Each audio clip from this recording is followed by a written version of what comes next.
A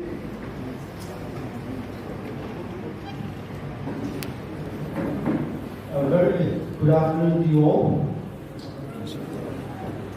First of all, before I think I'm done, I would like to give thanks to Ms. Monty of 6th semester, bona fide and academic graduate club member for being the MC of this program, and also for bringing up the staff. Thank you, Monty. Respected principal and management, even though they are not. International Women's Day message by Mr. Derek Hong, Assistant Professor, Department of History. To you all, I take this privilege to give a small speech on this International Women's Day among very intellectual people. This year, the United Nations has designated this year theme of International Women's Day as Invest in Women, Accelerate Progress, with a focus on addressing economic disempowerment. Now, when we look at this, the history of this International Women's Day and how it began to, they started celebrating this day, then, if I'm not mistaken, that it was first started in 1909 and it was first celebrated in the United States. And later on, it was only in 1911 that it was this idea of celebrating this International Women's Day was accepted all across Europe, and it was celebrated in 1911 as a day to mark the contributions and the commitment of those people who were fighting or who want to empower women and to bring equality in all sections of society. So when we look at the history of humankind, then we see that generally women has been disregarded and they have been discriminated. And we find in history that often at times women were also denied of their basic rights. So that was the condition how women had lived on for centuries. But when we look at today's society, as the time has also changed, there has been much progress in the condition of how women has come across. And this scenario in this modern society, we are talking about progress. But if we really think about progress, a progress cannot take place when certain sections of the society are being deprived. So if we really want to see progress, if we really want to see change, then we need to progress as a whole, which includes both men and women, and bring about changes in gender equality. Now today, if we look around the world, we see many women taking up space, not only in the field of politics, but also in the field of entrepreneurship, in the field of finances, as well as in the field of art. And this is a welcome seat, and we believe and we hope that such kind of changes we will see in the near future as well. Now, talking about our society, our another context as well. Now, even in another context as well, there has been many social issues, especially concerning women. But I'm glad to see make a certain progress making in our society as well. But this progress is slow, but I believe it's going in the right direction. And taking example of women's empowerment and inclusion of women in decision making, in the recent elections that we had, there are two particular women, that is Ekani Jakalu as well as, if I might be wrong with the pronunciation because I'm not very good with them, so let's see you can say, right?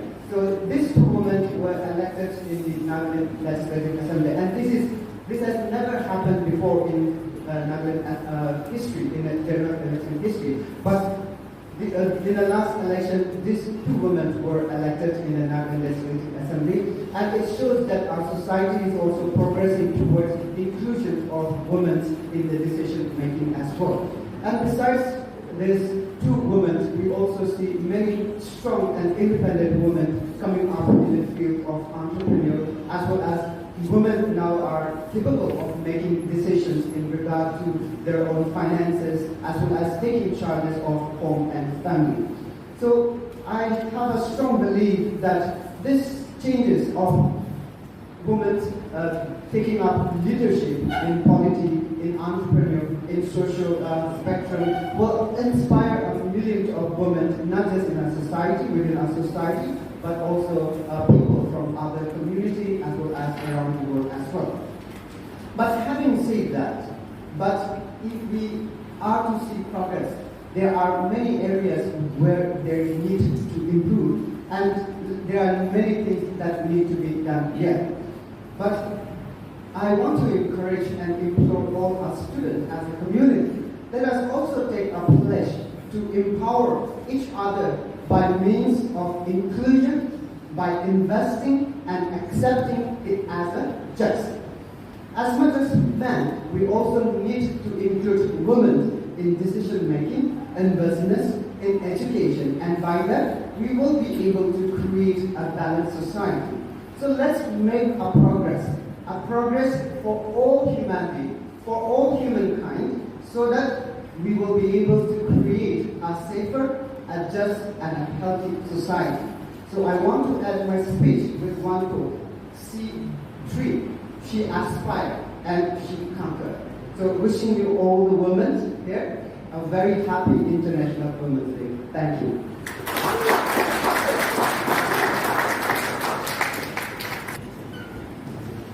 Hello everyone. Firstly, wishing all the beautiful and aspiring women a happy International Women's Day. I would like to share something about the organization where we're working before I start on with creating child-friendly cities. Firstly, I and my colleague present here, we're working for an organization that is a non-governmental organization called AIDA. AIDA stands for Alma Integrated Development Association. Alma stands for Assam, Nagaland, Manipur, and Arunachal Pradesh.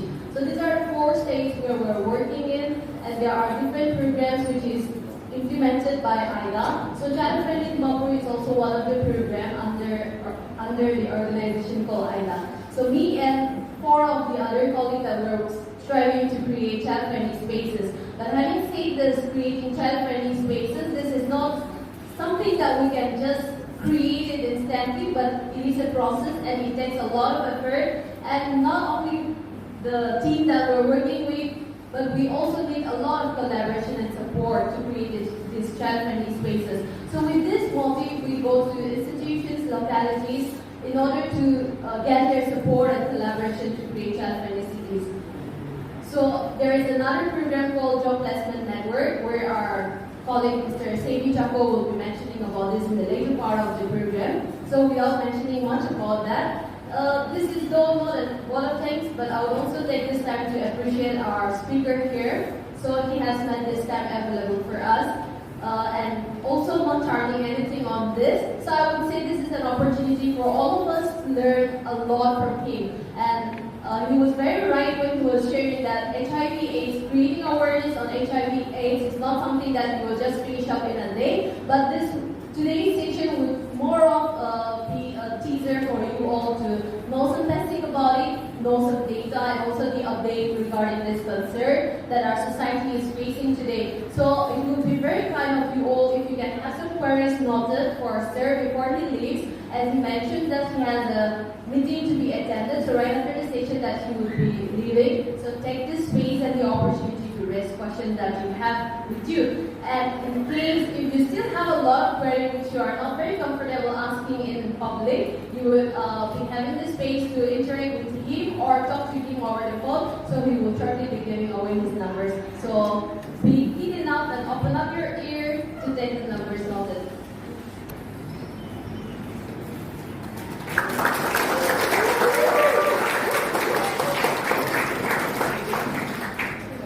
Thank you, sir.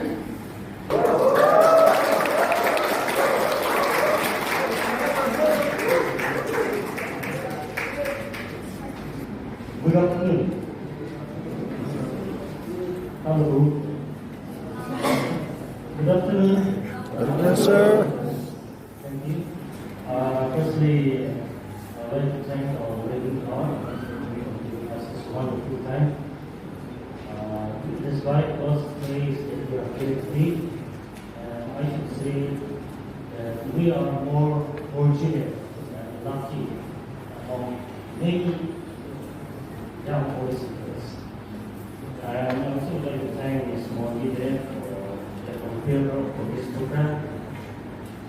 special thanks to the IDA team for allowing our office to speak its credentials.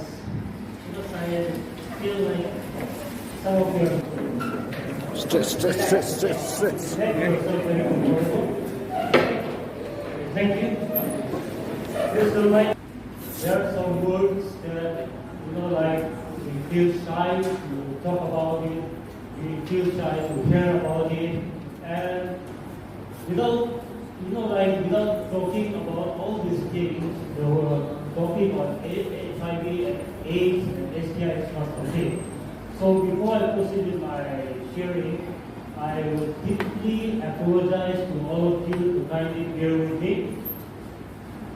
Why I am saying this is because there are some words which, like you feel shy to listen, to talk about, as I say.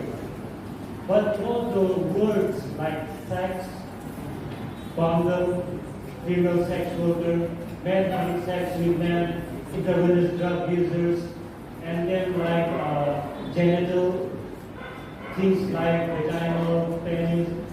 If you don't talk about this, we will not know about it.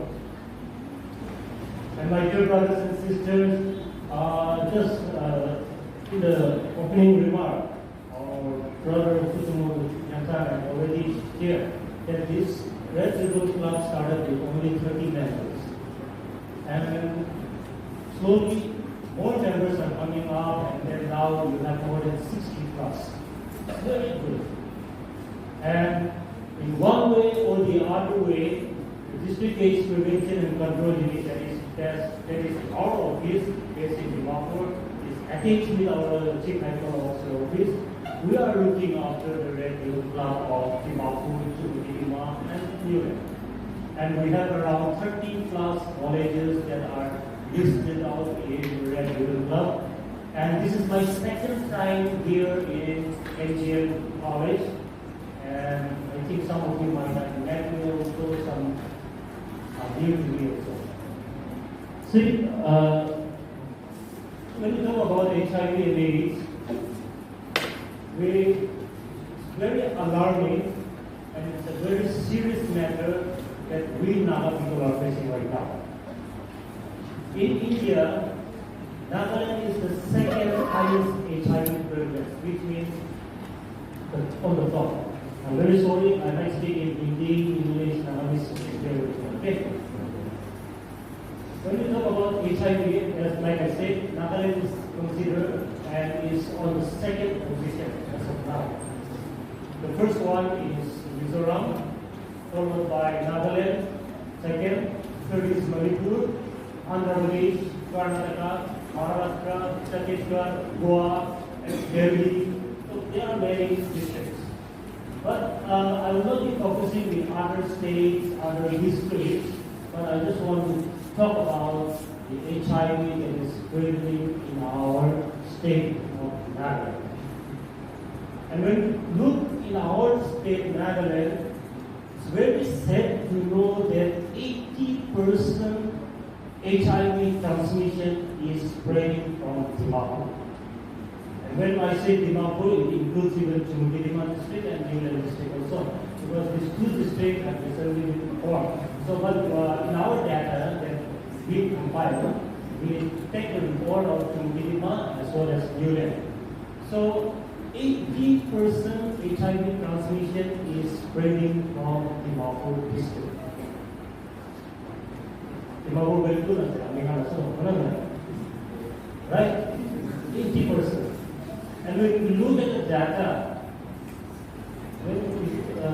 I'm the MAE, that is monitoring and evaluation assistant. I do not all the data from the integrated counseling and treatment center where HIV testing are done. The targeted intervention NGOs who are working in the field of HIV. We have one ART center in Dimapur, that is anti-retroviral therapy center. That data, and then we have other like development partners who are working in HIV. So I compile all of data. Now what I find is young boys and girls from the age of 15 to 35 are the most infected. Not affected, but infected. Just just recently, last month, we had around 90 plus HIV positive cases in Dimapur. 90 plus. And from April till February, we have more than 900 HIV positive cases in Dimapur. And my dear brothers and sisters, when we look at the other districts, the other 10 districts, if we compile all the data, if we plus all the district data, not even 500-600, not half also. But we are facing a big problem with HIV and AIDS. And remember, my dear brothers and sisters, HIV and AIDS is not a problem of medical department anymore. It has become the collective responsibility of each and every one of us to fight against HIV. And I really want to congratulate and encourage the Red Ribbon Club to be an agent of change for our community, for our society. Now, many of us, we know what is HIV and AIDS. We wrote once again, HIV virus. AIDS, we take like that one. But today, just in a nutshell, I will just highlight the basics about HIV. Why I'm going to share only in a nutshell is because if we take one whole day session on HIV, even one day is not complete. Because there are a lot of things, there are a lot of processes when we talk about HIV. So I hope and believe that in the coming days, if we get the opportunity, if the Red Ribbon Club or Mgm will organize a session, one day, one whole day session on HIV, then we can arrange some of the medical doctors who are professional in the field of HIV, we can include them, and we can also come together and then discuss deliberately on this topic. But please bear with me, just share just the basics. The main point that I'll be focusing is on the treatment procedure. Why treatment? Because there are many young boys and girls after detecting with the HIV, they are not starting with treatment. So I'll focus regarding this also. Now, when we talk about HIV and AIDS, HIV is just an abbreviation. HIV and AIDS is also an abbreviation, and we take a lot of abbreviation in our field. We have HIV, AIDS, STI, RTI, and then STD, ART, ITU, FSW, NSM, TGs, like that. But I'll try to elaborate everything. HIV stands for Human Immunodeficiency Virus. Why it is called human? It's because it's a virus which lives inside the human body only. It cannot survive outside the human body. And it is just a small virus which attacks the immune system of the person. Each and every one of us, we the human being, we have our immune system. We have red blood cell and we have white blood cell. Isn't it? But this white blood cell, what it does is, it fights different kind of infections that comes in our body. For example, if we have like fever, if we have diarrhea, if we have flu and all, without taking any medication for 2 to 3 days, our, like this infection is reduced and we get well. Why? Because this white cell will fight against those infections and all. But you see, what happens is when HIV virus enters the human body, it starts attacking our immune system.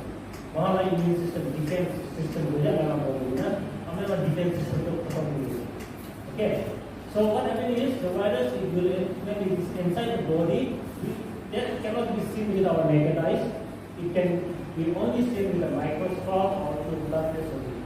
So when the virus enters the human body, it starts attacking our immune system, and slowly our immune system comes down.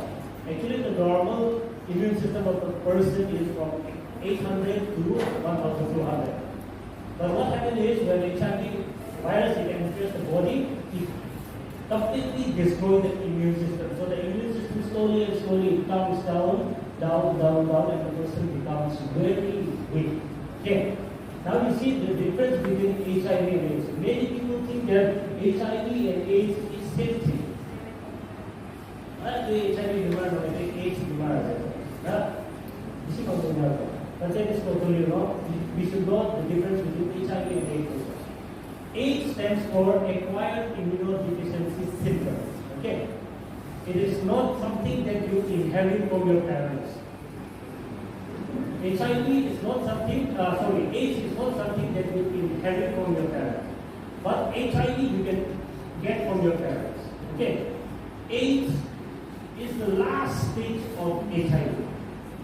And there are many people who are detected HIV positive and then they are not on treatment. And slowly what happens is their immune system comes down, the immune system is totally compromised, and the immune system will not function the way it should function. Okay? So when the immune system is totally compromised, it's totally down, then different kind of infections will come. Even if you take medicine, it won't subside from it, infections at all. And then there will be a lot of sore throat in your mouth, ulcer, and then there will be a lot of rashes in your body. If you take antibiotic, any kind of skin ointment or so, it won't get well. So what happens is, the immune system is totally down and the person becomes laid down on the sick bed. And when the person is on the sick bed, just remember that his or her immune system is totally down and the person is starting to develop AIDS. I don't know how many of you have seen AIDS. Anybody? AIDS beginner? No? Okay, before about the youngsters find jobs.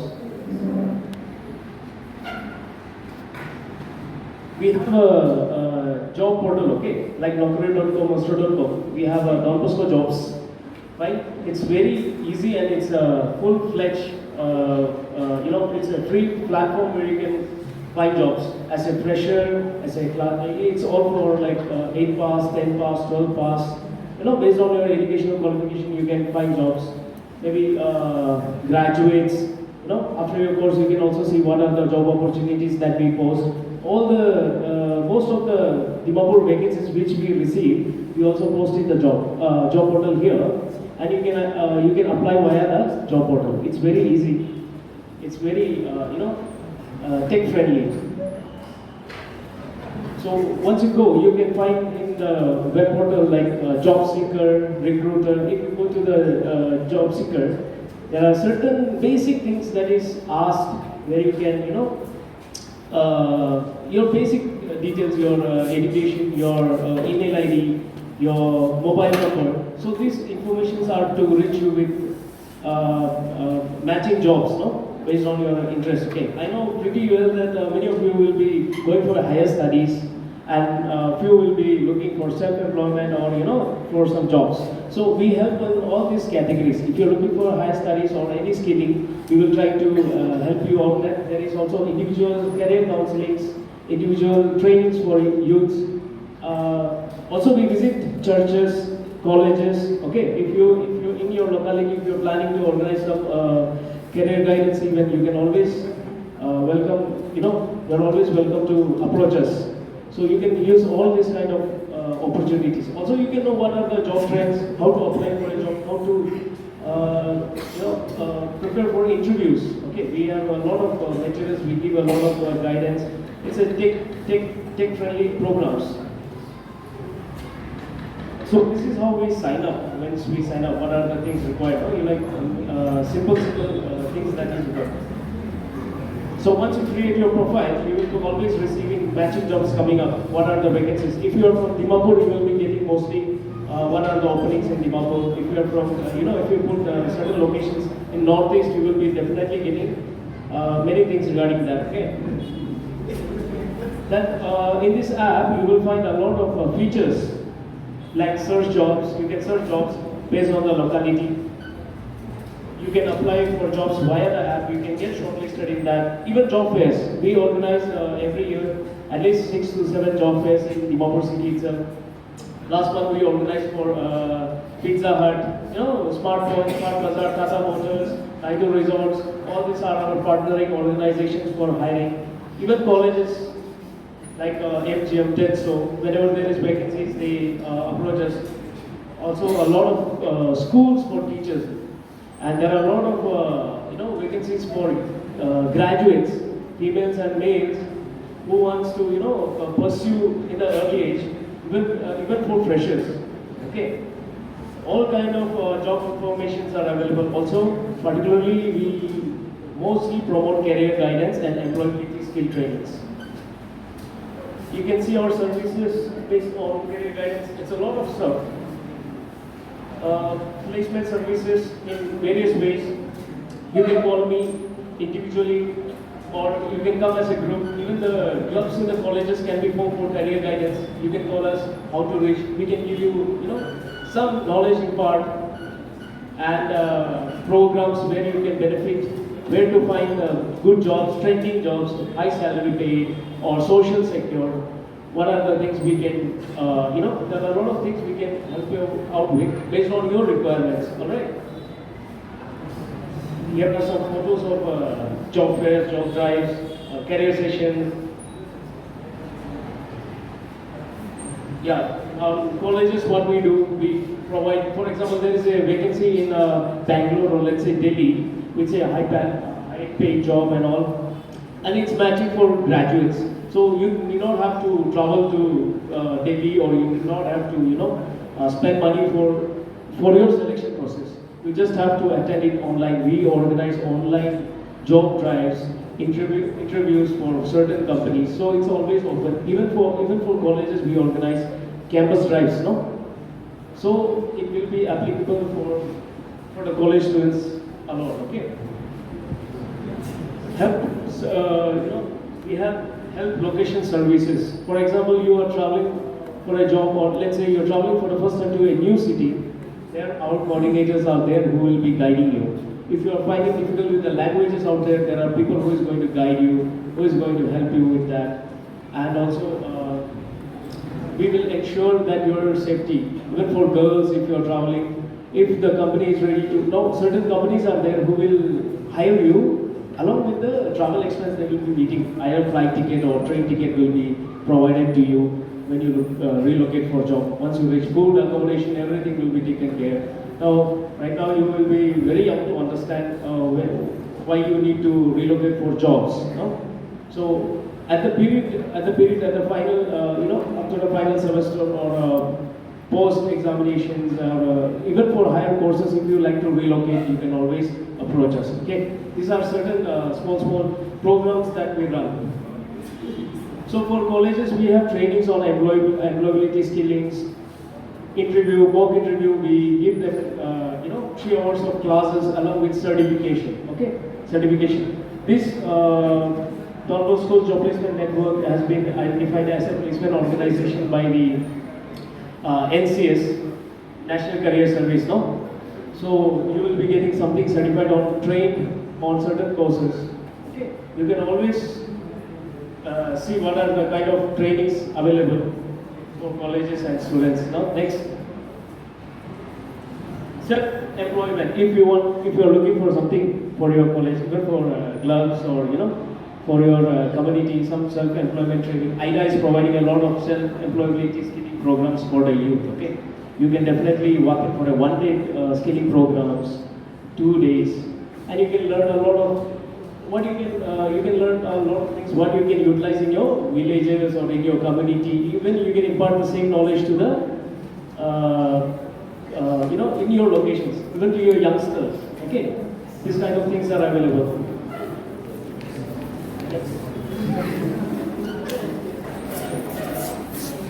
That's all. If you like to register, you can visit Play Store. Okay, Google Play Store, and you can register with that. Right? Thank you all. With that, I will let this small introduction. Okay, thank you.